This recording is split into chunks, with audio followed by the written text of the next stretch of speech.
اللهم صل على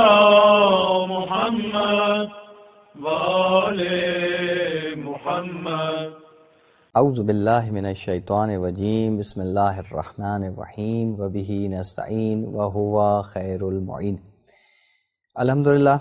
عقائد اسلامی کے دروس کا سلسلہ جاری ہے اور آج ہمارا موضوع بحث نبوت ہے. نبوت سے متعلق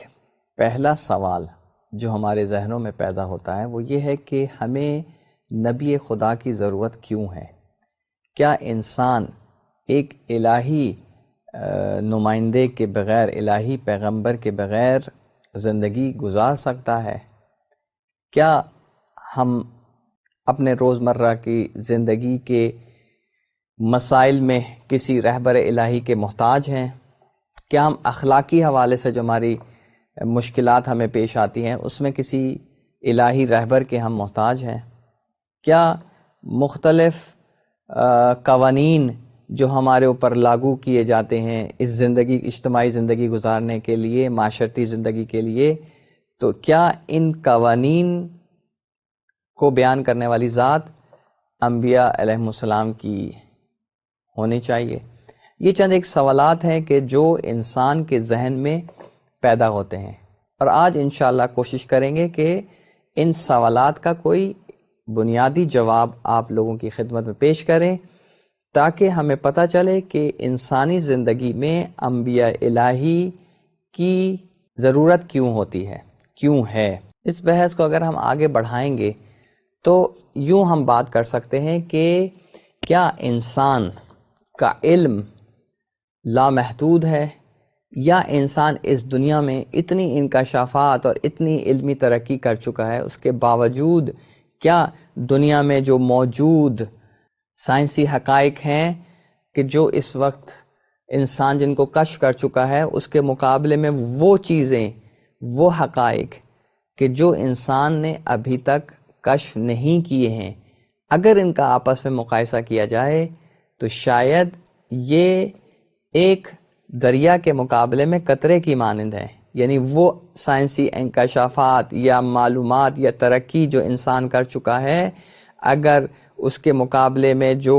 چیزیں ابھی کشف ہونے کی ضرورت ہے، جو معلومات ابھی انسان کو نہیں ہے، جس میں انسان جاہل کے سطح پر کھڑا ہے، جہالت کی سطح پہ کھڑا ہے،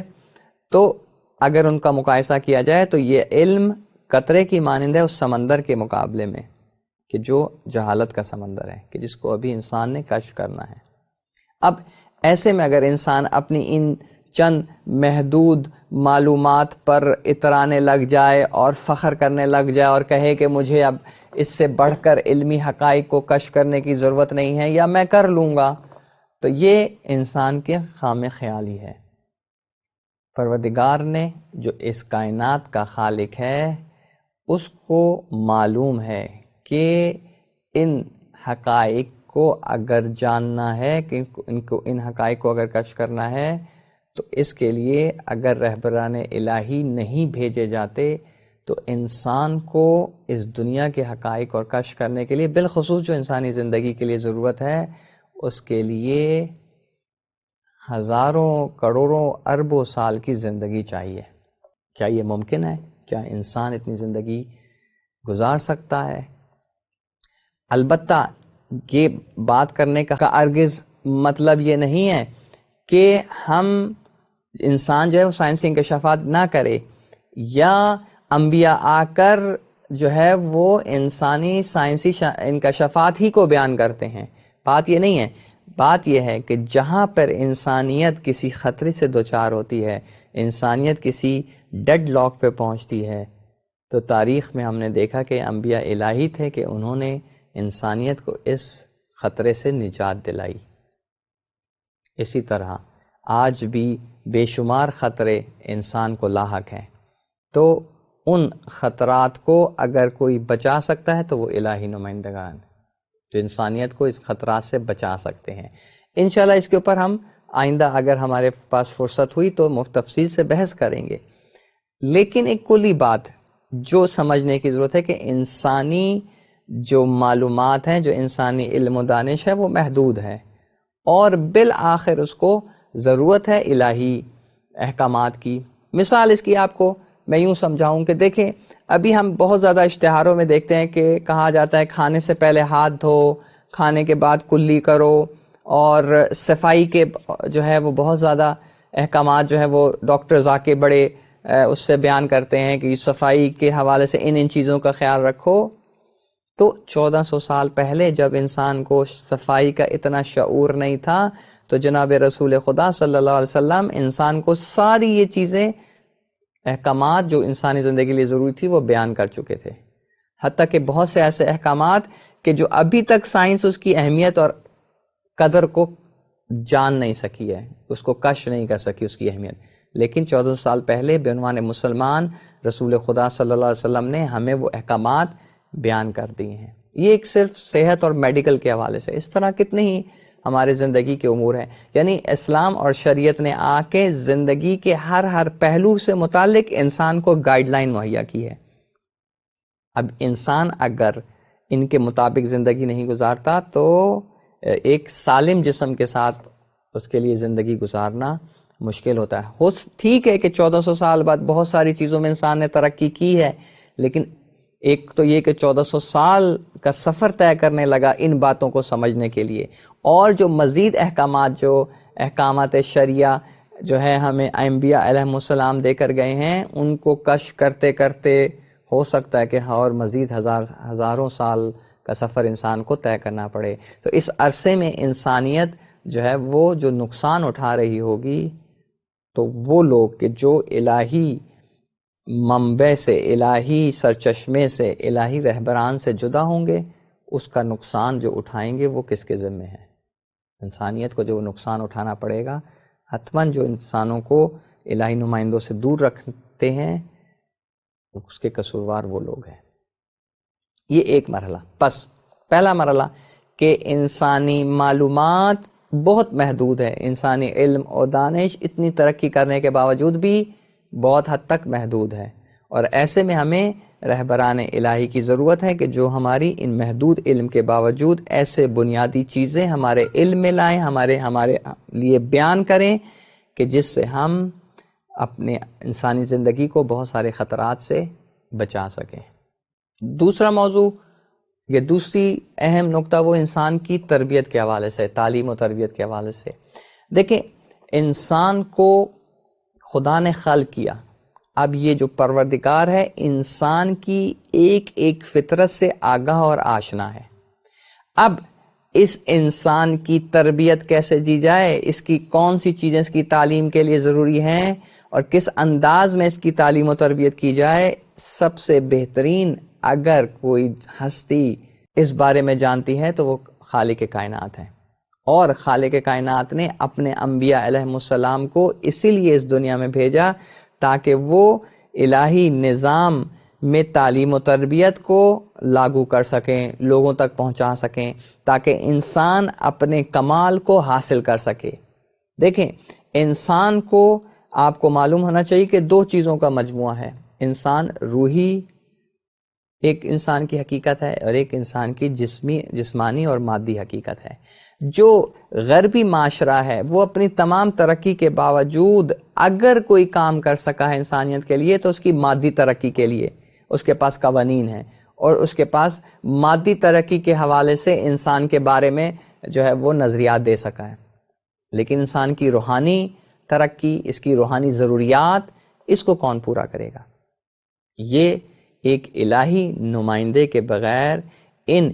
مانوی ضروریات کو کوئی پورا نہیں کر سکتا۔ اور پھر جب مانویات اور مادیات ساتھ میں ملتی ہیں تو ایک قسم کا جب یہ مجموعہ جسے انسان کہتے ہیں وجود میں آتا ہے، تو اگر ہم اس کی صرف مادی ضروریات کو مد نظر رکھیں گے تو ہو سکتا ہے کہ یہ انسان کے لیے بھی جسمانی لحاظ سے بھی اور روحانی لحاظ سے بھی نقصان دہ ہو، کیونکہ اس میں دونوں عنصر کو، جو روحانی اور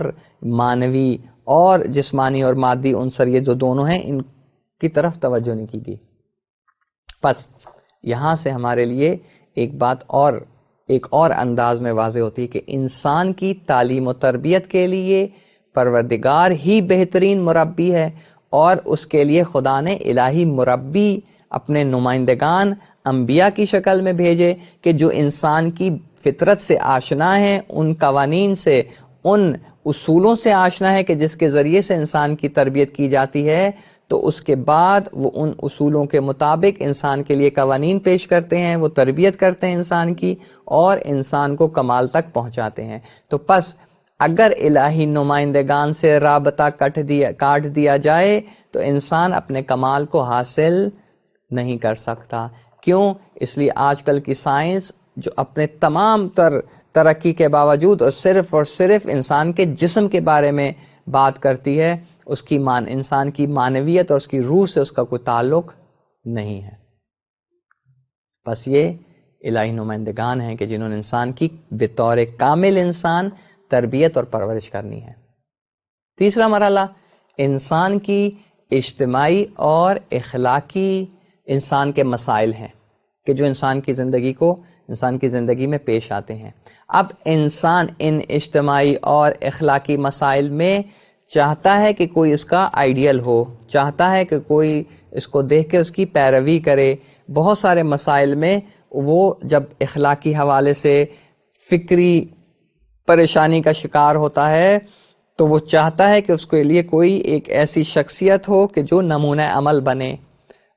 ایسی ہستی اور شخصیت نمونہ عمل بنے کہ جس میں خطا کا ایک ذرہ بھی امکان نہ ہو، تاکہ وہ اپنے ان مسائل میں کسی کی بتائی ہوئی طریقے کے مطابق عمل کرے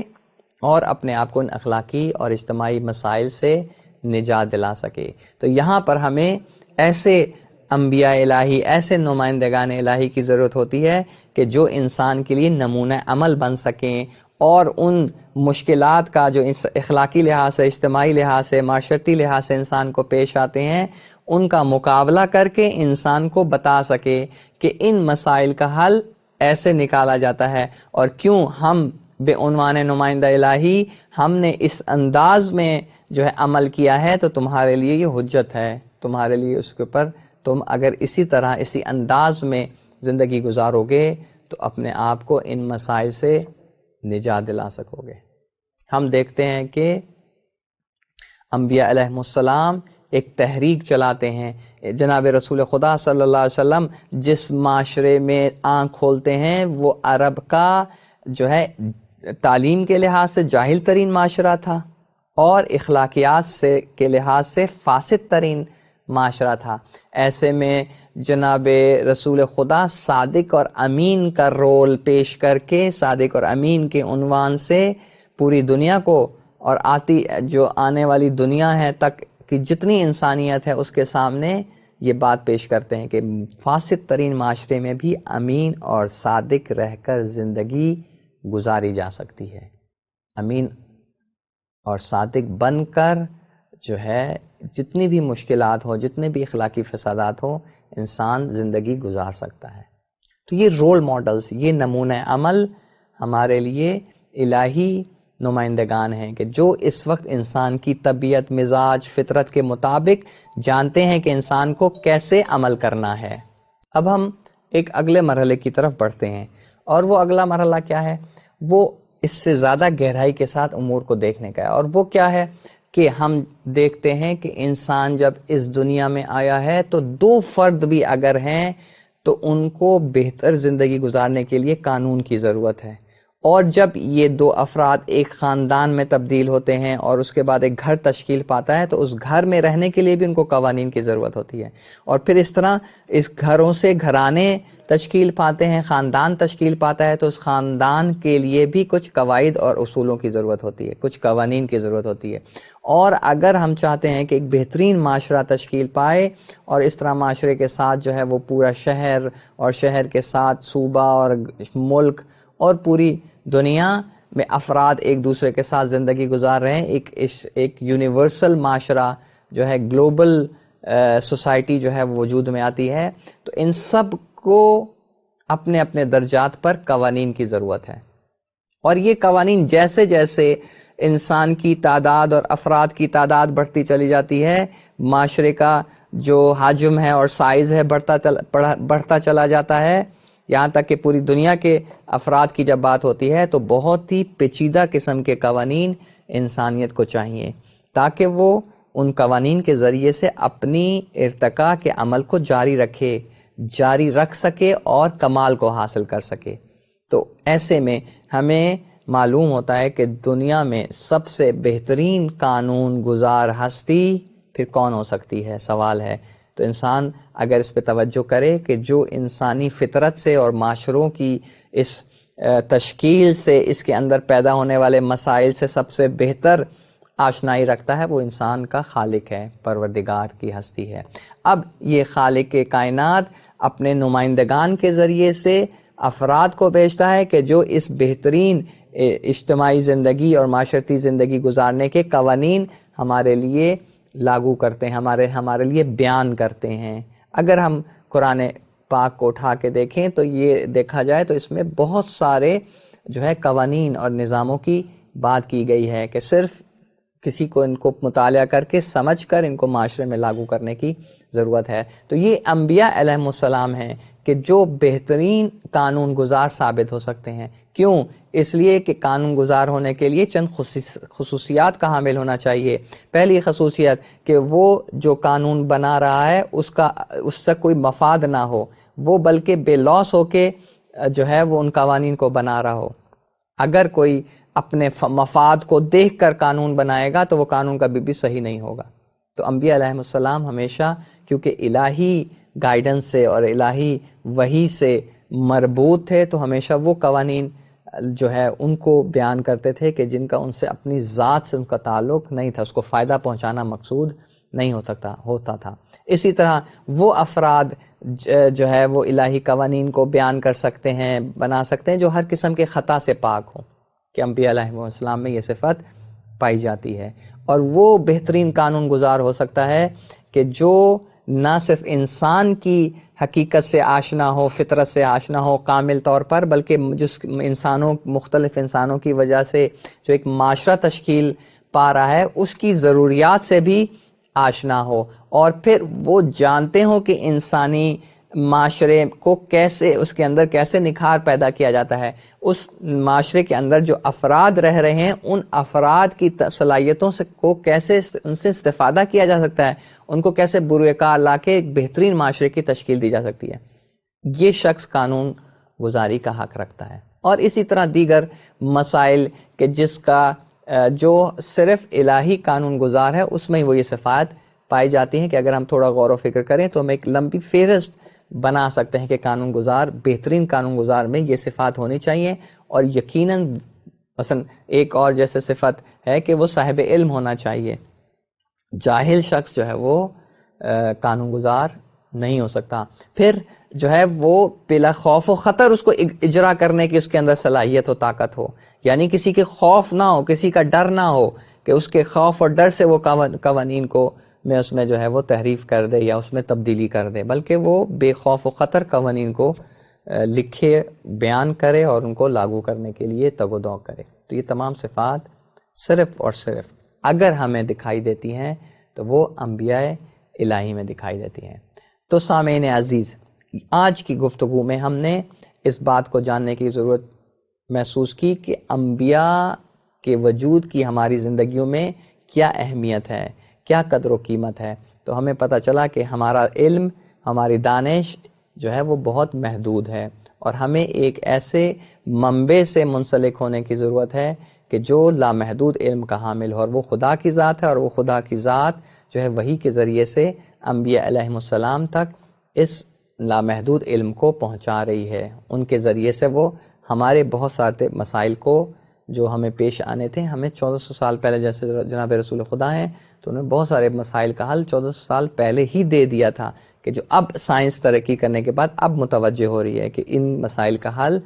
کیا ہے۔ چھوٹی چھوٹی جو مثالیں ہم نے آپ کے سامنے صفائی کے حوالے سے دی، جیسے ہاتھ دھونے کے مسائل ہیں، جیسے جو ہے طہارت کے مسائل ہیں، اور اس طرح کے ہزاروں مسائل ہیں جو بیان کیے گئے ہیں۔ اسی طرح تعلیم و تربیت کے لحاظ سے کہ انسان کا ہدف اور مقصد کمال حاصل کرنا ہے، تو انسان کی تربیت اور تعلیم صرف وہی کر سکتا ہے جو انسان کی فطرت سے آشنا ہو، جو انسان کے دونوں پہلو ہیں، مانوی اور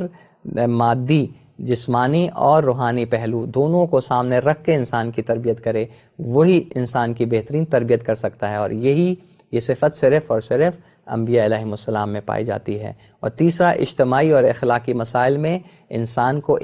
جب انسان مشکلات کا شکار ہو جاتا ہے تو ایک نمونہ عمل کی ضرورت ہوتی ہے، اور وہ نمونہ عمل جو ہے وہ بہترین شکل میں ہمارے پاس انبیاء علیہم السلام کی صورت میں موجود ہے۔ اور چوتھا جو ہے، اجتماعی قانون گزاری کے لیے بہترین قانون گزار جو ہے وہ شخص ہو سکتا ہے کہ جس کی صفات ہم نے بیان کی، اور وہ صفات جو صرف اور صرف انبیاء علیہم السلام میں پائی جاتی ہیں۔ تو یہاں سے ہمیں اندازہ ہوا کہ انسانی زندگی کے لیے انبیاء علیہم السلام کا وجود کس قدر ضروری ہے، کہ پروردگار ہمیں اپنی زندگیاں انبیاء علیہم السلام کی تعلیمات کے مطابق گزارنے کی توفیق عطا فرمائے۔ والسلام علیکم ورحمۃ اللہ وبرکاتہ۔ اللهم صل على محمد وآل محمد